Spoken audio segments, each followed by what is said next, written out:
Ladies and gentlemen, welcome back to the channel. AMC Stock is down about 5%, and holy crap, you're not going to believe why. The markets themselves are getting absolutely whacked today, especially your small and mid-cap stocks. There's a lot of carnage over there. Let's get into exactly what's going on, give you a rundown of what the status looks like on AMC Stock and all of the data. So hit the like button and subscribe to the channel if you guys have not done so already. Thank you for doing that, and let's get started. So I'm gonna cut to the chase here. Why are stocks falling the way they are?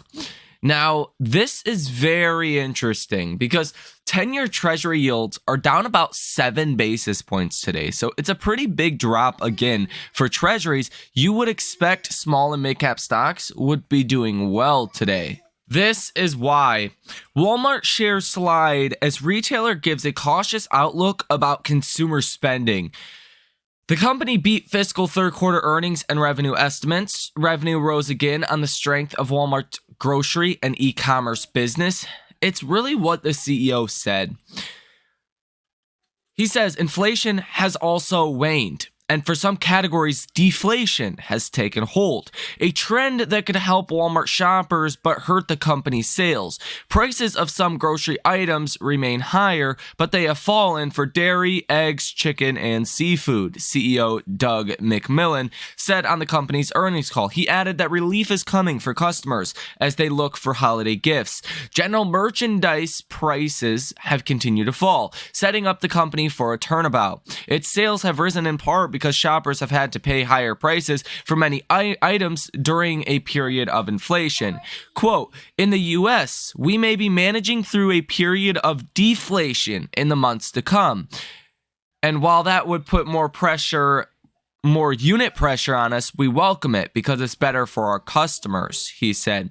In a separate interview with CNBC, Chief Financial Officer John David Rainey said customers are leaning heavily into major promotions as they watch their spending and search for deals. As customers hold out for lower prices, the company has seen a drop in purchases before and after a sales event.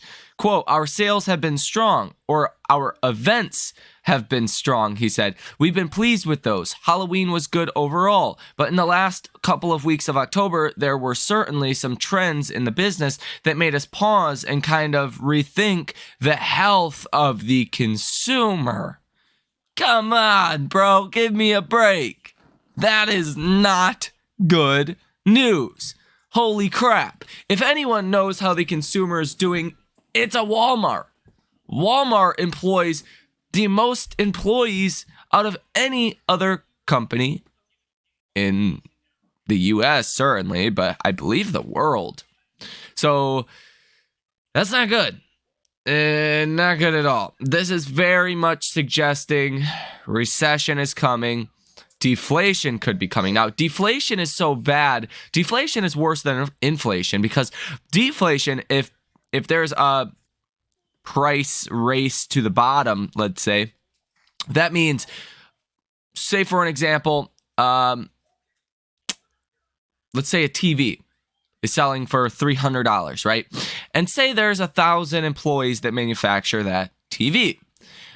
Well, if the TV is not seeing good demand, right, at $300, the company lowers prices to $250. And let's say there's a little bit more demand there. Do you think you still need 1,000 employees to make that TV? Or do you think that you can afford to pay 1,000 employees to make that TV? Probably not. So it's like a cycle, right, of prices falling, companies bringing in less money, laying off workers. Those workers are out in the workforce. They don't spend as much because now they're laid off.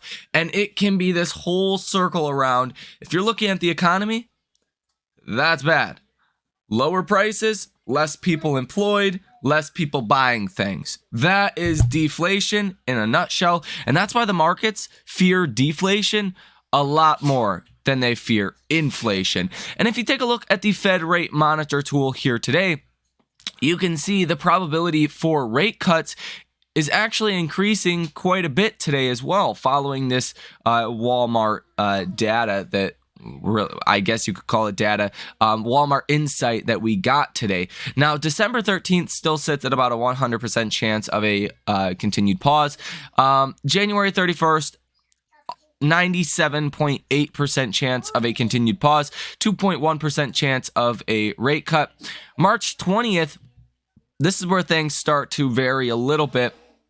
62.7% chance of a continued pause, but there is now a 36.5% chance of a rate cut. Yesterday, there was a 25.5% chance of a rate cut. So that probability is going up about 11% here today, just based on what it looks like to me, Walmart's comments. For May, you're pricing in your first rate cut, 55.7% chance. And then there's a 27% chance we have 2 rate cuts by May. Yesterday's probability was 18.1%. So you went from 18.1% to 27% probability of 2 rate cuts. So you're definitely seeing some fears out there, right? There's definitely some fears being caused by Walmart's earnings call. Now, let's take a look at some of the data that also came out today for our markets. Let's go ahead and see. So today is Thursday. You have initial jobless claims that came in a little bit stronger than expectations at 231,000.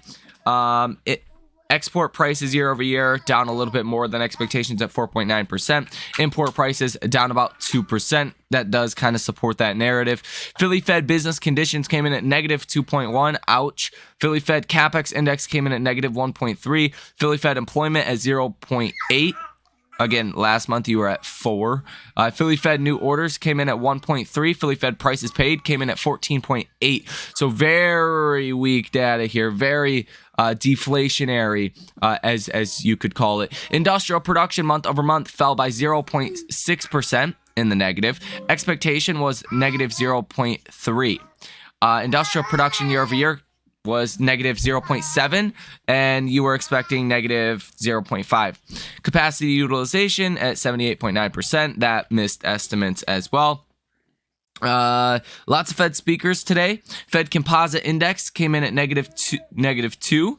Estimate was negative 9, so that was a little bit better than expectations. Kansas Fed manufacturing index came in at negative 3. Expectation was negative 9. So this data is, I would say, pretty recessionary. We have a couple more earnings here in after hours today. Applied Materials, Ross, Gap, Dolby, and some other names that some of you guys might know. Woodward, that is one that I've traded before that can do some damage.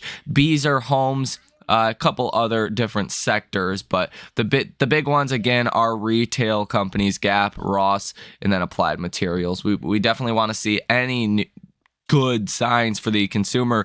Keep in mind, the reason why the markets are down again is recession fears, and this is really contrary to what a lot of people believe, right? A lot of people think just treasury yields falling and the economy getting worse is what you want to see for stocks, right? That would cause the Fed to cut rates sooner, and that would be, good for stocks. No, absolutely not. You do not want to see this recession, right? That's the ultimate thing that markets fear.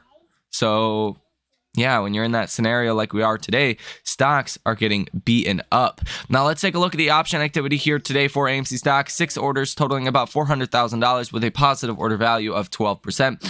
Hedge funds, institutions look pretty bearish. Retail, on the other hand, looks pretty positive. Call volume for the end of this week at 66.26% today. Put volume at 33.74%. So better than expectations right there. You have a put to call ratio of 0.69, starting to tick up like 2 points, but nothing to be concerned with. Now, if you're looking at some of this Ortex data here, short interest of free float at 10.27%, $160.32 million worth of short positions. Days to cover 0.89, 20.32 million shares that are currently sold short. Shares out on loan 21.88. Cost to borrow 1.32%, utilization of 50.37%, short score of 61.2 out of 100. Cost to borrow average 2.26%, cost to borrow minimum 1.04%, cost to borrow max 6.17%. So, you know, these numbers don't look that impressive, but again, they have gotten better or you know, a higher short interest, things of that nature over the past couple of weeks now. So it's actually looking better than it previously did. And a quick look at the Stonko tracker data. You do have about 1,200 calls currently in the money, 165,000 calls out the money, 40,000 puts in the money, and 43,000 puts out the money. This could actually set us up for a mega bounce coming here, maybe throughout the rest of the day today if things improve. I doubt that. Maybe for tomorrow though. So that is really going to do it for this video. Again, a quick look at the technicals. AMC stock is at about 34 on the RSI, so you're really on the oversold side. That is definitely not great. Not great at all. The MACD is slightly negative. You're starting to curl down even more, and you're kind of in no man's land here with AMC's actual share price at $7.47 per share. That low, I think, is going to be around $7.05 per share. That is the low that you hit as well back here on September 11th. I don't think you're going to fall under that, but it's certainly possible if deflation fears continue to rise. So hit that like button, subscribe to the channel, and source your comments, questions, or concerns down below in the comment section. Thank you for watching. Enjoy the rest of your day, and I will see you in the next one.